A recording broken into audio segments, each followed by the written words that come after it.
Salut à tous, merci d'être avec nous pour le podcast hebdomadaire signé Sideline Basketball. Je suis en compagnie de Duke Chomba et de Benoît Peters. On va commencer par le quart d'heure consacré au basket belge.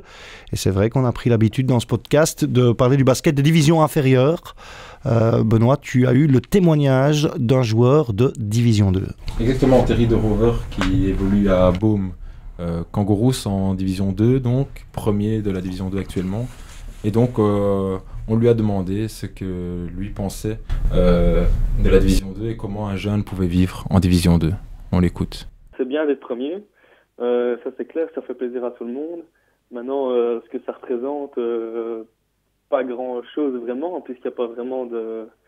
Allez, je veux dire en D2, qui que ce soit qui soit premier, il n'y a pas de montant, donc... mais bon, c'est toujours un plaisir et un honneur d'être premier. Pas de motivation parce que pas de montant. C'est vrai que pour un jeune joueur de 19 ans, Duke, on a envie d'avoir cette première motivation-là. On a déjà parlé de l'esprit de compétition. C'est comme s'il était un petit peu absent. Il y a les résultats, il y a le classement, mais il n'y a pas de montant. Ouais, mais bon, ça, on avait déjà développé ça la semaine dernière dans notre dernier podcast. Maintenant, c'est réellement le problème, il est là, c'est qu'on joue pourquoi ? Parce qu'on ne joue pas non plus juste pour un nom, malheureusement, parce que c'est pas comme si énormément de gens entendent parler de la D2. On dit Terry de Rover, pour les puristes du basket bruxellois, ok, on se dit, ah, c'est vrai que ça, c'est le gosse de Marc, c'est le petit de Marc, il a réellement grandi, superbe sauteur. Moi, je l'ai vu jouer en équipe de jeunes. Mais de l'autre côté, bon, on peut réellement comprendre là-dessus son dilemme et on se dit, bon, pour lui, il a faim, il a les dents longues. Mais à la fin de la journée, c'est pour faire quoi? C'est pour aller où? Donc, voilà. Alors, cette motivation n'est pas toujours facile, Benoît. Tu lui as posé la question. Ouais, en effet, ça reste très flou et donc on voulait savoir ce qu'il pensait à ce propos-là aussi. On l'écoute. Mais il y a des équipes où, oui, parfois ça se ressent, des équipes plus âgées. Les joueurs ont déjà vécu, il n'y a pas tellement d'enjeux, donc parfois, ouais, ça se ressent. Maintenant, il y a beaucoup d'équipes aussi où il y a beaucoup de jeunes joueurs et où ça continue à jouer parce qu'on a l'envie de gagner, et ça, il y aura toujours. Maintenant, oui, certaines équipes, oui, ça se ressent. Voilà, il y a une nette différence entre les ambitions des jeunes et les ambitions des vieux. Il y a un autre vécu, évidemment, il y a une autre attente. Le passé est différent, donc le futur est différent. Comment est-ce que cette cohabitation-là est réellement possible ? Et pour ça, il faut regarder les classiques avec Michael J. Fox, Back to the Future, et tu te rends compte réellement le dilemme qu'il y a. Je pense que c'est ça. Grosso modo, il a réellement mis le doigt dessus, là-dessus, chapeau bas à Terry, parce que on peut pas en vouloir à ces soi-disant vieux, parce que bon, ils ont donné, ce sont des gars qui ont, pour la majorité d'entre eux, ils ont déjà flirté avec l'AD1, ils sont saoulés, ils sont gavés. Donc eux, maintenant, ils ont juste envie de jouer, un petit peu taper la baballe, mais quand même en gardant un certain esprit de compétition.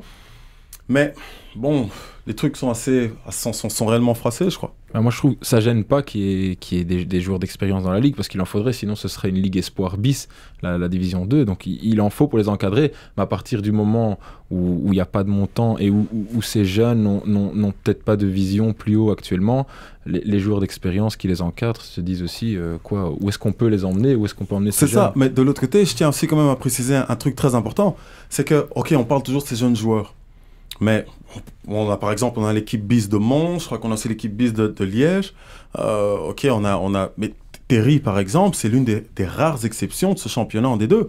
Parce que le 3/4 de ces jeunes qui ont des contrats, soi-disant pro ou semi-pro avec des équipes de D1, moi, je mets mes montres sur la table, le 3/4 d'entre eux savent même pas mettre 20 points en match de D2. Et désolé, donc à la fin de la journée, on a peut-être des cadres en D2, mais ce sont encore eux qui sont les locomotives de cette ligue. Et donc, je crois que tant que les jeunes joueurs, eux, si déjà ils n'arrivent même pas à mettre 15 points de manière régulière en D2, mais alors, vous attendez quoi d'arriver en D1? Et donc, c'est toujours un petit peu ce paradoxe. Un jeune joueur, il doit pouvoir venir et alors, réellement, boum, dominer, je veux dire, le cadre qui est devant lui. Sinon, ça ne sert à rien, on va continuer alors à aller dans cette direction-là. C'est justement le cas de Terry actuellement qui lui est arrivé à trouver sa place dans cet effectif et marque ses points, donne des assists, fait vraiment tourner l'équipe malgré son jeune âge. Et on en a profité aussi pour lui demander justement est-ce qu'il voyait cette D2 comme un réel tremplin pour la suite. Voilà ce qu'il nous a répondu. Je pense que c'est un des seuls tremplins qu'on a pour l'instant, si on peut dire que c'est vraiment un tremplin. parce qu'on a la Ligue Espoir, mais qui finalement n'est pas encore au top, n'est pas encore bien réglée. Et la D2, à mon avis, devrait devenir le vrai tremplin des Belges. Mais pour l'instant, ça ne l'est pas vraiment. Il y a des manques d'infrastructures, il n'y a plus tellement de formation. Donc la D2 n'est pas ce qu'elle devrait être. Ah oui, la D2 n'est pas ce qu'elle devrait être. C'est suffisamment clair, c'est bien exprimé. Tu l'as dit tout à l'heure, pour certains joueurs expérimentés qui ne veulent plus atteindre la D1, c'est un peu comme une corde à sauter en maintien. Maintenant, ce tremplin, malheureusement, n'est pas là pour les jeunes. Et ça reste le gros souci quand même.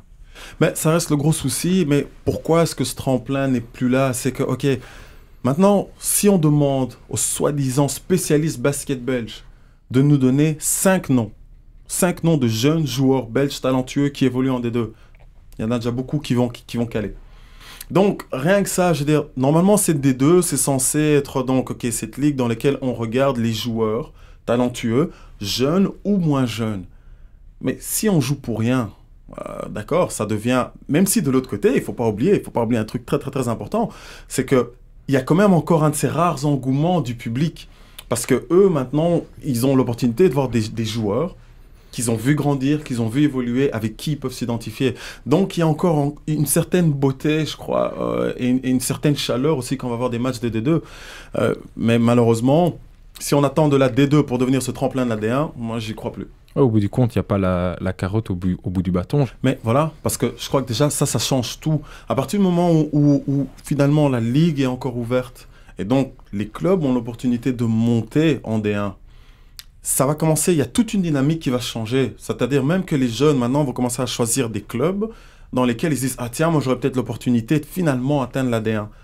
Même chose pour les cadres, eux aussi vont se dire « Ah mais, hey, moi j'ai encore 1 ou 2 bonnes saisons en moi. » Et c'est juste pour un souci personnel, je veux dire, c'est juste pour mon ego, j'ai envie de voir. Et là, je pense à qui? Ben, je pense à des joueurs, par exemple, tels que Leonard Swab, qui joue à l'Excelsior. C'est un gars qui a joué en D1, on a joué ensemble, il était là à Anvers, et puis il s'est blessé malheureusement. Mais pour lui, si maintenant l'Excelsior réellement était prêt à pouvoir monter, ben, ça peut devenir un défi intéressant pour tous des joueurs comme ça. Donc, il faut absolument pouvoir, de manière à avoir bien sûr une ligue cohérente quand on arrive en D1, mais je crois qu'aussi les clubs de D2 doivent eux pouvoir se mettre au diapason qui est réellement cette compétition. Oui, parce que sinon on va continuer à condamner des générations.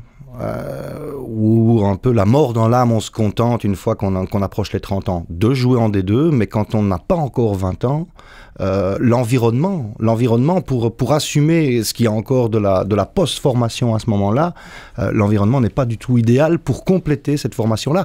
Et alors c'est normal que individuellement, tout comme collectivement, au-delà des infrastructures, au-delà des différences financières qui empêchent souvent des clubs de monter alors qu'ils ont peut-être le matériel joueur, avec quelques années d'adaptation sans doute, mais le matériel joueur pour le faire, eh bien, ce phénomène-là rend la réalité de jeunes joueurs compliquée.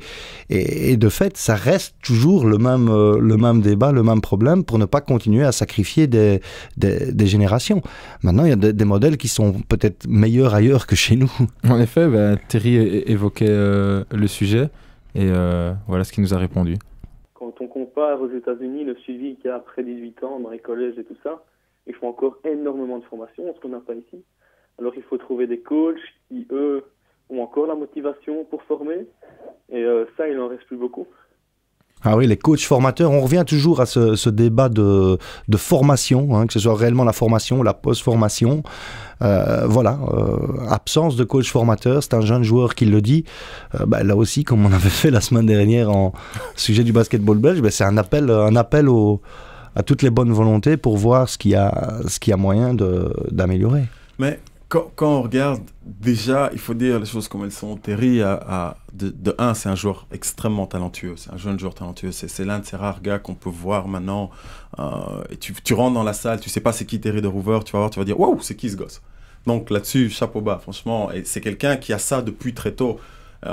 Donc il continue à bosser. Mais quand on regarde aussi son parcours, il a eu, certains diront de la chance, d'autres diront que c'était un parcours logique, mais il a quand même travaillé avec c'est une denrée rare maintenant chez nous en Belgique, ce sont ces fameux coachs formateurs.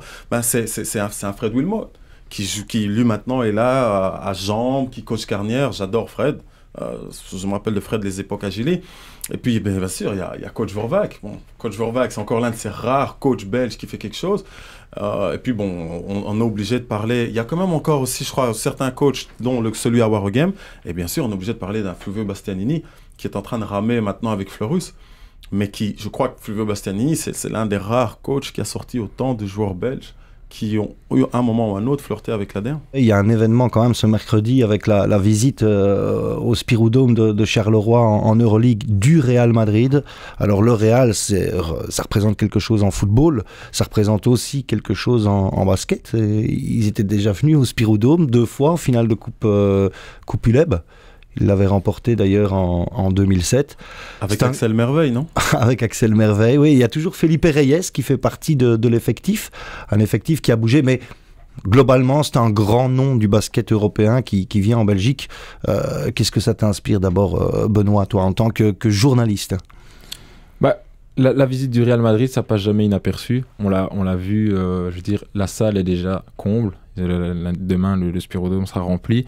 Et les gens viennent, à mon avis, avant tout, peut-être pour le Real Madrid, parce que c'est le nom du Real Madrid qui se déplace au Spirou Dome, et peut-être pas pour supporter les Spirou face au Real Madrid. Bon, ça, on verra pendant le match, mais bon, je pense que de toute façon, jouer l'Euroleague, c'est aussi avoir la chance d'avoir des affiches comme ça à domicile et de pouvoir affronter de telles équipes.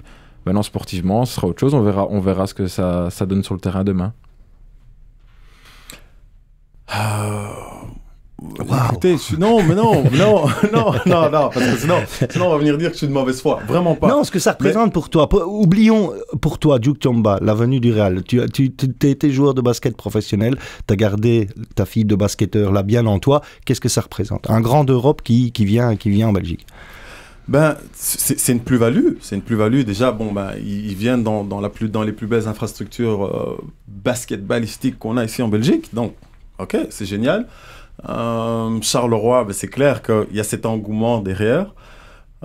Maintenant, moi j'ai un petit peu peur qu'une fois de plus on retombe dans le David et Goliath, à part que David, parce que la version David belge, nous on gagne jamais. Moi je veux juste une victoire, moi c'est ça que je veux.